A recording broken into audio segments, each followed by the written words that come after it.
వెంకటేశ్వర స్వామి వారి యొక్క గొప్పతనం ఏమిటో తెలుసా అండి? వెంకటేశ్వర స్వామి వారి యొక్క మూర్తి ఉంటుంది, 8 అడుగుల పైచిలుకు ఎత్తు కలిగినటువంటి మూర్తి వెంకటాచలంలో. అది దాని గురించి వరాహ పురాణంలో ఒక మాట అంటారు, నకృతం దేవసంఘైశ్చ నకృతం విశ్వకర్మణ.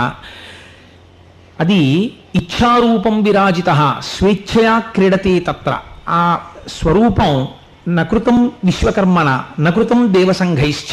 దాన్ని దేవతలెవ్వరూ తయారు చేయలేదు, దాన్ని విశ్వకర్మ తయారు చేయలేదు. స్వామి తనంత తానుగా రూపాన్ని పొంది అది కేవలముగా ఏదో ఒక సాలగ్రామంతో చేయబడినటువంటి శిల అని మీరు అనుకుంటే పొరపాటు. నేను ఈ మాట ఎందుకంటున్నానంటే, వెంకటేశ్వర స్వామి వారు చాలా కాలం వరకు మాట్లాడారు. మీరు వెంకటాచల వైభవ ప్రసంగాల్లో వినుంటారు. తొండమాన్ చక్రవర్తి మీద కోపం వచ్చిన తర్వాత ఆయన మాట్లాడడం మానేశారు. మీకు ఇప్పటికీ నేను ఒక యథార్థం చెప్తాను, మీరు నా యందు ప్రీతితో నా యందు విశ్వాసంతో ఈ మాట వినండి. మీరు ఇక్కడ కూర్చొని భక్తితో ఒక్కసారి స్వామిని స్మరించినా సరే అది ఆయనకు అందిపోతుంది. మీరు ఇక్కడ కూర్చుని స్వామి పట్ల అధిక్షేపించి ఒక మాటనండి, ఆయనకు అందిపోతుంది. నేను మీకు దీని గురించి ఎందుకు చెప్తున్నానంటే, మీకు నేను ఒక ఉదాహరణ చెప్తాను. ఇది నేను చెప్పకూడదు అని అనుకుంటుంటాను, కానీ ఇది రెండో మాట చెప్పవలసి వచ్చింది సభలో. ఒకసారి నేను వెంకటాచలం వెళ్ళాను. నాకు అర్చనానంతర దర్శనం టికెట్ ఏదో ఒక టికెట్ ఉంది. ఆ దర్శనం చేసుకుని బయటకు వచ్చేసాను. సాధారణంగా ఒకసారి దర్శనానికి వెళితే ఆ దర్శనంతో తృప్తి పొంది వచ్చేస్తాను నేను. ఎందుకంటే నాలాంటి బిడ్డలు కొన్ని కోట్ల మంది ఉన్నారు స్వామికి, అందరూ సేవించుకోవాలనుకుంటారు కదా అని. ఆ రోజు ఎందుకో రేపటి రోజు కూడా ఇంకొక దర్శనం చేసుకుందాం అనిపించింది. రేపటి రోజు కూడా ఇంకొక దర్శనం చేసుకుందాం అంటే నా దగ్గర ఏం టికెట్ లేదు. కంకణం వేయించుకుందాం అంటే అదేదో 72 గంటల తర్వాత 80 గంటల తర్వాత టైం వేశారు. నాకు అన్నాళ్ళు ఉండడానికి మర్నాటికి రిజర్వేషన్ అయిపోయింది ట్రైన్కి. కాబట్టి విజయ బ్యాంక్ కౌంటర్స్ దగ్గరికి వెళ్ళి ఏదైనా ఒకవేళ టికెట్ దొరుకుతుందేమో చూద్దామని చెప్పి అలా వెళ్ళాను. వెళితే టీవీ స్క్రీన్ మీద పడుతున్నాయి. నా దగ్గర ఏం జేబులో అంత పెద్ద డబ్బేం లేదు, ఏదో కొద్దిగా ఫ్యూ హండ్రెడ్స్ ఉన్నాయి అంతే.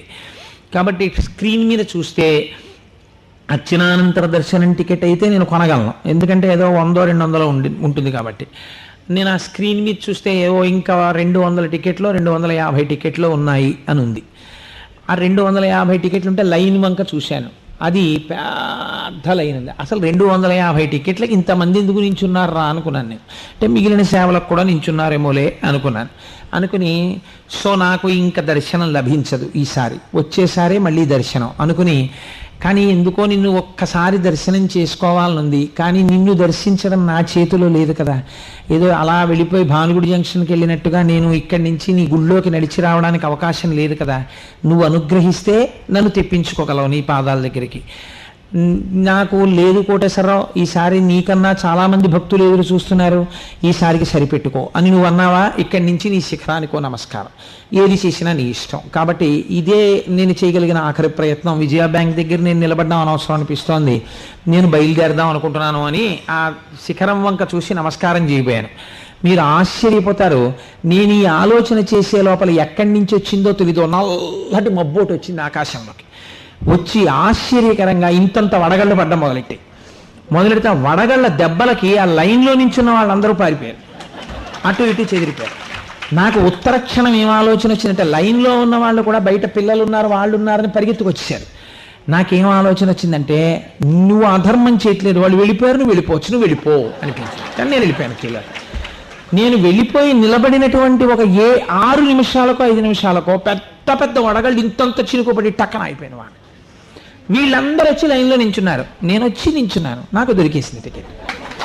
నేను దర్శనానికి వెళ్ళిపోయాను మర్నాడు. అప్పుడు నేను అనుకున్నాను, ఓహో గరవించి దప్పి తీర్చు కాలమేఘమా వడిబాయక తిరిగే ప్రాణబంధుడా అని స్వామి గురించి అన్నమాచార్య స్వామి వారి కీర్తన చేశారంటే ఉత్తిని చెయ్యలేదురా, ఎంత దయాళురా ఈ స్వామి అనుకున్నాను.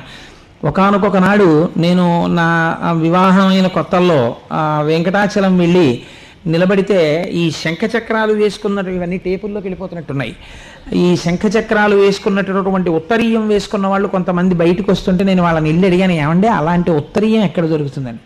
అంటే ఇది సేవా టికెట్ మీద ఇస్తారండి అన్నారు. ఓ ఆ సేవ టికెట్ ఎంతండి అన్నాను. 5,000 రూపాయలండి అన్న. ఆ రోజుల్లో అంటే ఈశ్వరుడు ఇప్పుడు నాకు ఏదో కొంత శక్తిని ఇచ్చాడు అనుకోండి, పెద్ద బెంగలేదు. ఆ రోజుల్లో నేను 5,000 రూపాయలంత టక్కన కట్టగలిగినంత ఆర్థిక స్తోమత ఉన్నవాడనేం కాదు. కాబట్టి అయ్య బాబోయ్ 5,000 రూపాయలు పెట్టి సేవ చేసుకోవడమా, ఏమి భాగ్యం వీళ్ళది అనుకుని, ఈశ్వర నా జీవితంలో నేను ఎప్పుడైనా అలాంటి సేవ చేయగలనా అనుకున్నాను. మీరు ఆశ్చర్యపోతారు చెప్తే. ఆ తర్వాత ఈశ్వరుడు ఎలా చేయించాడో నాకు తెలియదు. వెంకటాచలంలో వస్త్రాలంకార సేవ తప్ప నేను చెయ్యని సేవ లేదు ఇప్పటికీ. సమస్త సేవలు ఎన్ని మాటలు చేయించేశాడో స్వామి.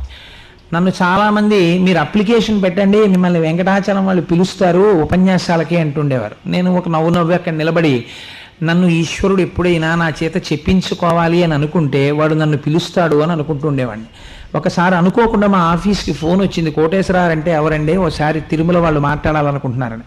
బ్రహ్మోత్సవాల్లో ఎగ్జిక్యూటివ్ ఆఫీసర్ గారి ప్రొసీడింగ్స్ మీద దేవస్థానం అతిథిగా ఆహ్వానించి బ్రహ్మోత్సవాల్లో చక్రస్నానం నాడు ఆస్థాన మంటపంలో స్వామి నా చేత ప్రసంగం చేయించారు.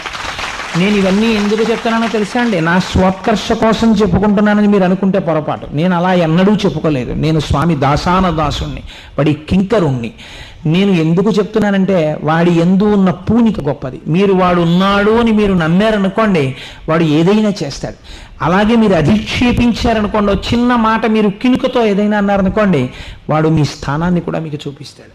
కాబట్టి వెంకటేశ్వరుడితో పరాచికం మంచిది కాదు. కాబట్టి దయచేసి ఇక్కడికి వచ్చిన వాళ్ళు ఎవ్వరూ కూడా చాలా లూజ్ టాక్ అంటారే, ఏదో తక్కువ చేసి మాట్లాడడం కానీ, దాని గురించి వేరొక రకమైన ప్రస్తావన చేయడం కానీ అటువంటి పనులు చేయకండి.